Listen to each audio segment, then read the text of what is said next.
We are back, baby. That's right. Coming off a winning weekend, we got a 12-game slate. Let's talk some baseball.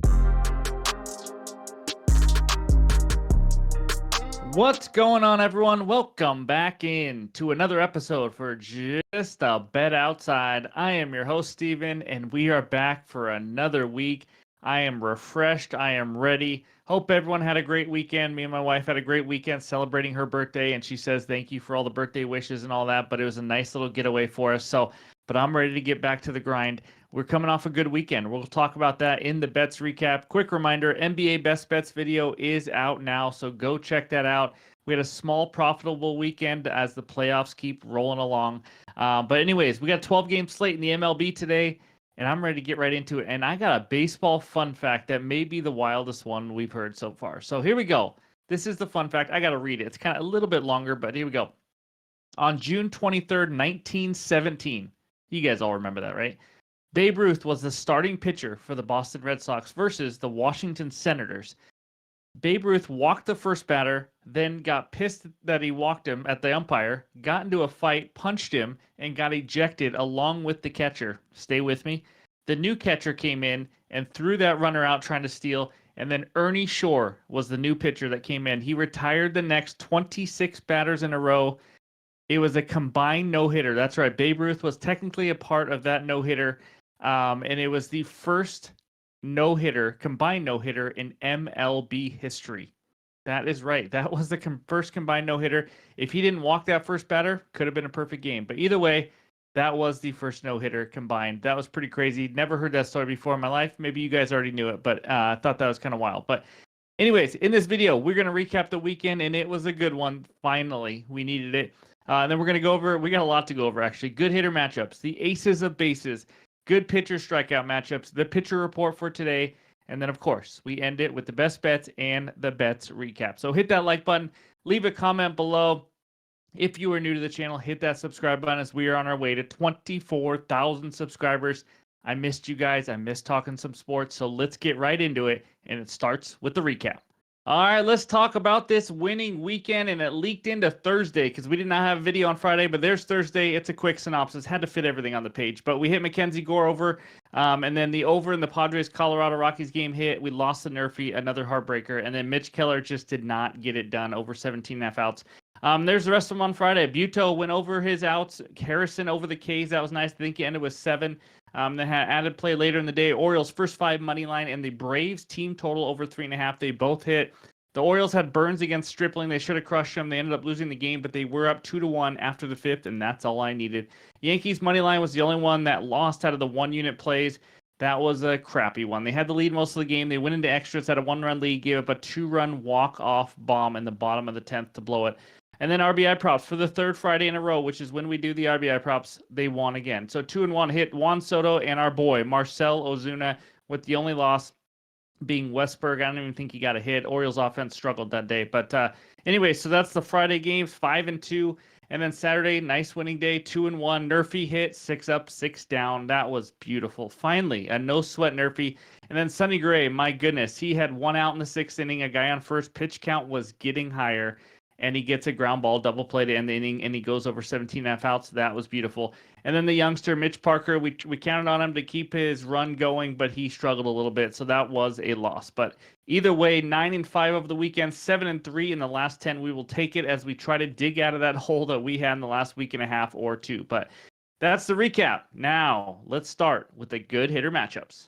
All right, we only got 7 good hitter matchups for you today on Monday. And the first one, Andrew Benintendi. How about 6 for 14 with 4 extra base hits versus the man with 2 first names, Mr. Joe Ryan.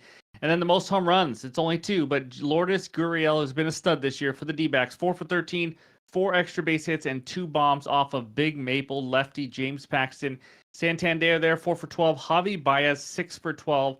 Obviously, betting Javi Baez for a hitter prop probably scares the crap out of most of you, especially Tiger fans. He has struggled with the bat ever since he signed that big contract, but you know what? Maybe he'll turn it around more and more this year, but he has a good matchup against Steven Matz. And then the rest on the right side, they're okay. 9 or 10 at bats, 3 for 9, 3 for 10. I did include them, but yeah, that's what we got. Only the 7 good matchups. Hopefully, somewhere in this, you can get a winner. So that's the good hitter matchups. And now it's time for the aces of bases. All right, here we go. We do this every single Monday. We want to give you the total bases leaders in the majors in the last 7 days, because I know some of you guys like to do total bases props, or maybe you just use this to do hitter props, because you can use that too. But Anthony Rizzo, that's right, the veteran, leading the way with 25 total bases. Now, if you're looking into some of these, obviously you want to make sure someone didn't get just like 10 in one game, or, and then struggle the rest of the time or something like that. But anyways, we got some guys that aren't usually up on these lists, like Edward Julian, Willie Castro, all those guys. Ryan Jeffers has been hitting the ball well for the Twins this year. Mark Canha for the Tigers, swinging it good right now. So, and then Eloy and Adley Rutschman, of course, down there. So that's page one. Let's go check out page two now. And we got Joe Adell, the youngster, finally trying to break through. And then Isaac Paredes for the Tampa Bay Rays at 16 total bases. Benintendi, who we just mentioned in the good hitter matchups, and so on and so on. And then down there, we have a tie, like always, for the last few spots. So those are all the players tied at 14 total bases. Anyways, leave a comment. Let me know if you guys get a winner out of this or what it helps. Hopefully it helps you throughout the week. Obviously, these change drastically, but just wanted to give you some more info. But now it's time to talk some arms. All right, unfortunately, we only have one good pitcher strikeout matchup and then one that was close to making it, which we'll talk about, but it's a repeat of a matchup they had in their last start. It's Joe Ryan versus Garrett Crochet. Let's start with Joe Ryan. This is a good matchup versus the Chicago White Sox. Chicago, ninth highest K percentage versus righties this year at 24.2%. Ryan has 38 Ks in 28.2 innings in that last start versus this same White Sox team. He had 8 strikeouts. And then the one that almost made it.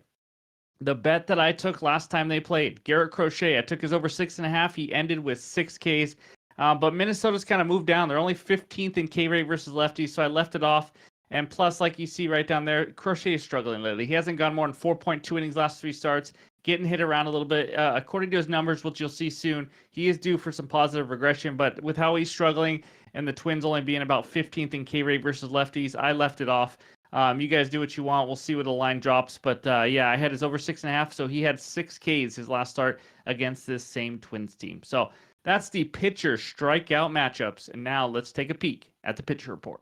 All right, these are the first 6 matchups on the pitcher report for today. If you are new, we have a ton of different columns to give you as many stats as we can. And on the bottom is the league average for starting pitchers. So you have something to go off of.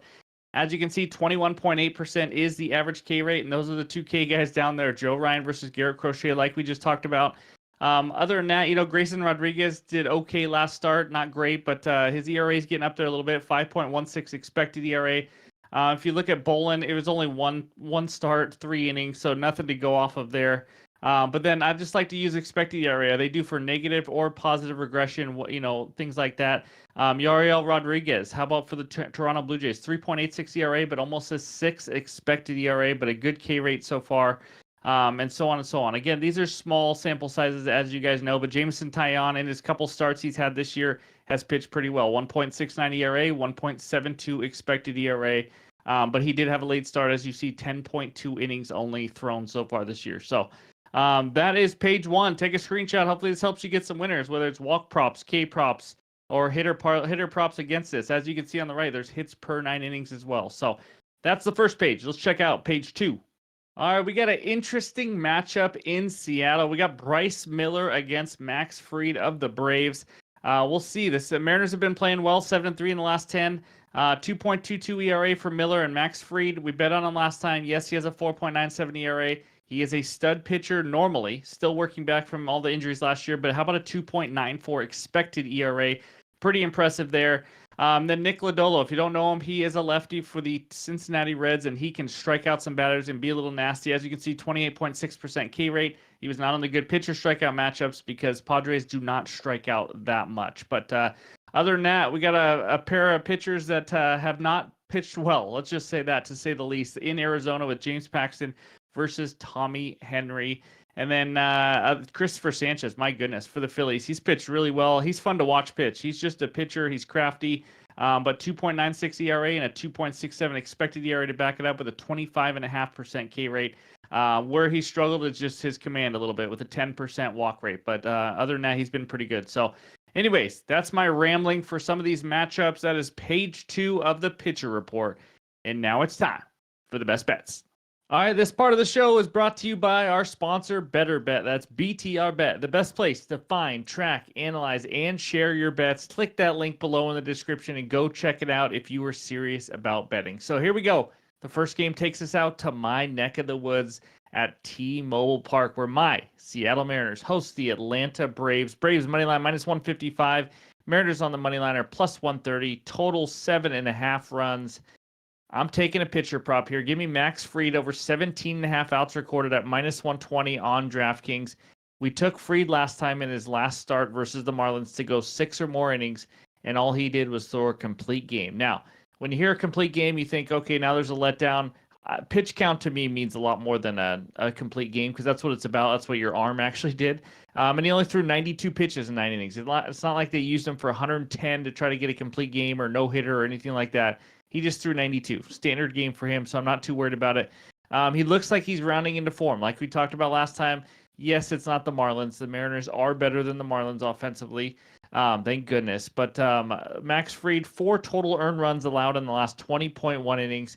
He has an ERA of 4.97 because he got off to a slow start again, coming back from injuries. This guy is a Cy Young type candidate, but expected ERA of 2.94. You can tell he's been getting some bad luck, but it's starting to turn around lately. And now he faces my Seattle Mariners, like I talked about.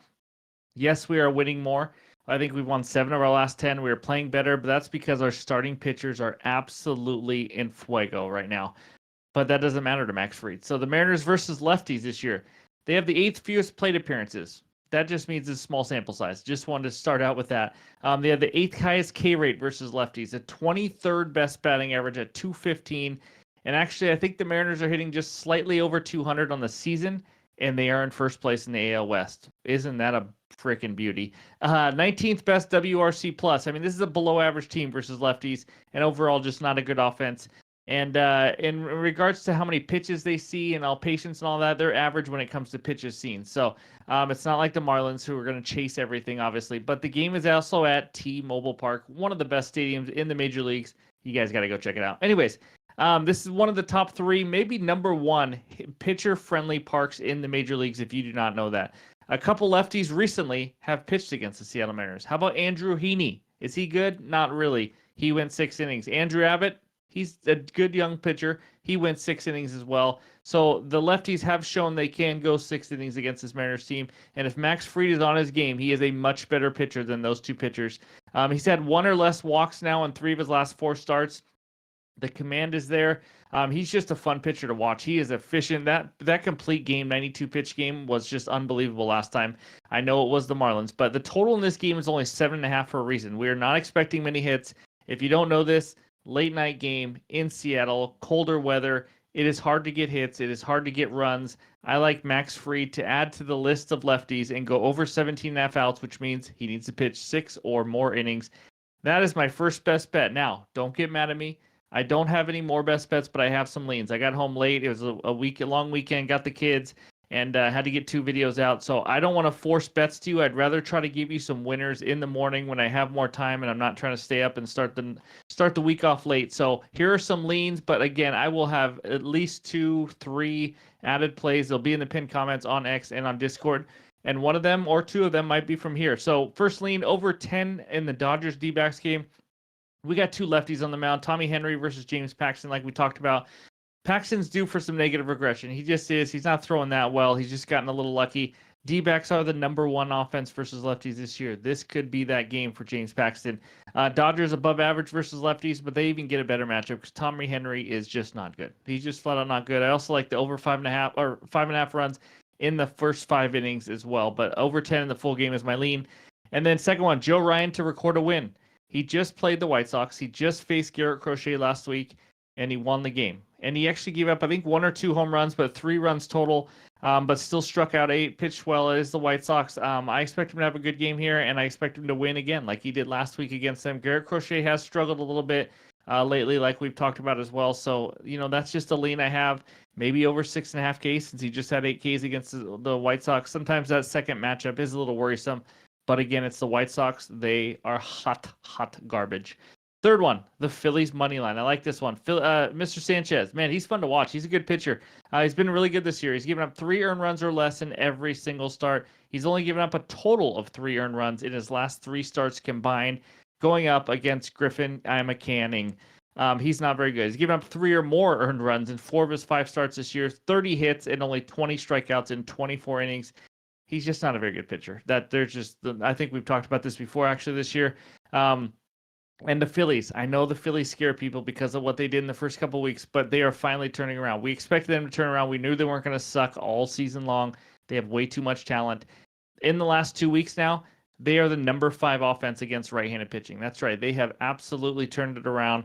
Angels, their average versus lefties and Sanchez, the better lineup, the better starting pitcher. I think the line's about minus 140, so I don't mind that. If it gets to 150, 160, then you might have a money line parlay piece or this with some other safe piece for a 2-legger. But anyways, those are my 3 leans. Over in the D-backs Dodgers, Joe Ryan to record a win, Phillies money line. That doesn't mean they're my best bets. I have not put money on them yet. I have not had time to look at these. And then I'm obviously going to look at more props as they come out and give you some bets in the morning. So that's what we got for today. Let's check out the recap. All right, there it is. Only one bet. I know it looks bad, but again, if you fast forward to this part, it was a long night. We got 2 videos out. I am going to add 2, 3 plays in the morning in the pinned comments on X and Discord. But it's Max Fried going up against my Seattle Mariners to go over 17.5 outs recorded, which means pitch 6 or more innings. And that's the only best bet, along with those leans that I gave you guys. Let's start the week out hot. We are due to just kind of get a hot streak. We've had a good day here and there. Last 2 days, 7-3 run. I'll take it, but I want more. We need to dig out of that hole. So, anyways, thank you guys for watching. I'm excited to be back for another week, and hope everyone has a great Monday. And we'll talk to you soon.